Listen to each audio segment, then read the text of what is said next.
Halo sahabat Gadera Sehat, salam sehat dan bahagia. Kali ini kita akan membahas tentang anatomi sistem pernafasan.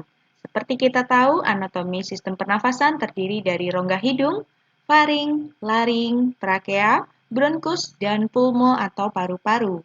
Sebelum kita lanjutkan, jangan lupa like and subscribe. Sistem pernafasan atau sistem respirasi adalah sistem biologis yang terdiri dari organ dan struktur-struktur lain yang digunakan untuk pertukaran gas pada hewan dan tumbuhan. Sistem pernafasan pada manusia adalah sekumpulan organ yang terlibat dalam proses pertukaran gas oksigen dan karbon dioksida dalam darah. Seseorang dapat dikatakan memiliki laju pernafasan normal apabila ia bisa bernafas sebanyak 12-20 kali per menit dan berlangsung secara berkesinambungan. Pertama adalah hidung, merupakan organ tubuh yang berfungsi sebagai alat pernafasan dan indera penciuman. Struktur hidung terdiri dari tulang rawan dan lumina propria yang saling berkaitan. Bagian hidung, batang hidung, cuping hidung, septum nasi, dan dinding lateral rongga hidung. Hidung memiliki beberapa fungsi yaitu menghangatkan udara yang masuk, kurang lebih sekitar 36 derajat Celcius, melembabkan udara kurang lebih 75 derajat Celcius, menyaring kotoran yang dilakukan oleh bulu-bulu hidung, dan melakukan penciuman. Yang kedua adalah faring, adalah saluran otot selaput yang tegak lurus antara basis kani dan vertebrat cervicalis 4. Faring terdiri atas 3 bagian. Yang pertama adalah nasofaring, yang berfungsi menerima udara yang masuk dari hidung. Yang kedua adalah orofaring, yang berfungsi menerima udara dari nasofaring dan makanan dari rongga mulut. Yang ketiga ada laringofaring, yang bertugas untuk menyalurkan makanan ke kerongkongan dan udara ke laring. Yang ketiga adalah laring, adalah jalinan tulang rawan yang dilengkapi dengan otot, membran, jaringan ikat, dan ligamentum. Laring menerima udara dari faring. Laring terdiri dari 9 keping tulang rawan yang bergabung dengan membran dan ligamen.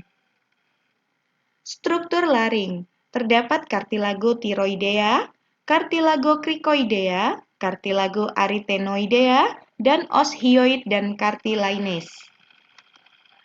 Persendian yang terdapat pada laring adalah articulatio cricoid-thyroidea, articulatio cricoid-tenoidea, ligamentum pada laring, ligamentum cricoideum, ligamentum cricoarytenoideum, ligamentum corniculopharyngicum, ligamentum hyothyroideum, ligamentum hyothyroidea, ligamentum hyoepigloticum, dan membrana quadrangularis.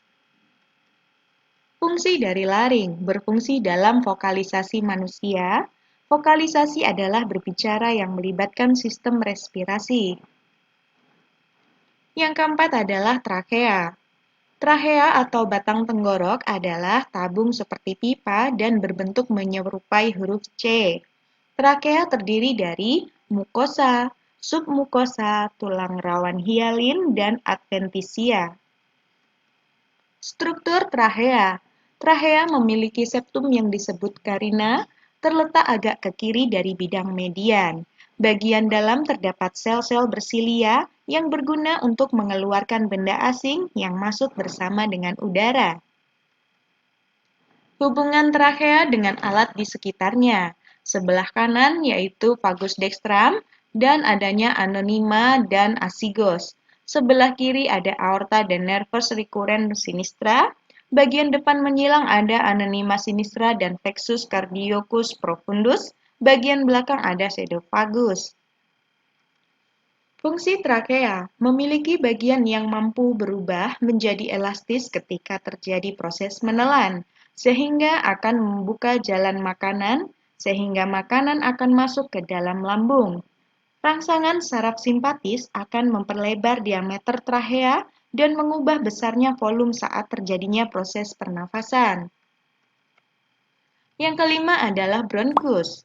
Bronkus atau cabang tenggorok merupakan lanjutan dari trachea.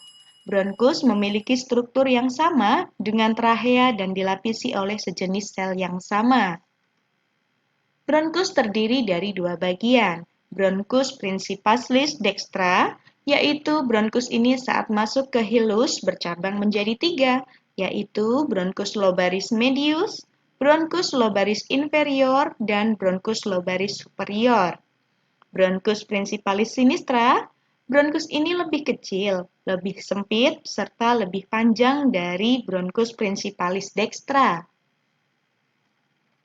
Selanjutnya adalah pulmo. Pulmo atau paru adalah organ sistem pernapasan yang berada dalam kantong bentukan pleura, parietalis, dan pleura visceralis. Paru-paru sangat lunak, elastis, dan berada dalam rongga torak. Paru-paru memiliki sifat ringan dan mampu terapung dalam air, berwarna biru keabu-abuan dengan bintik.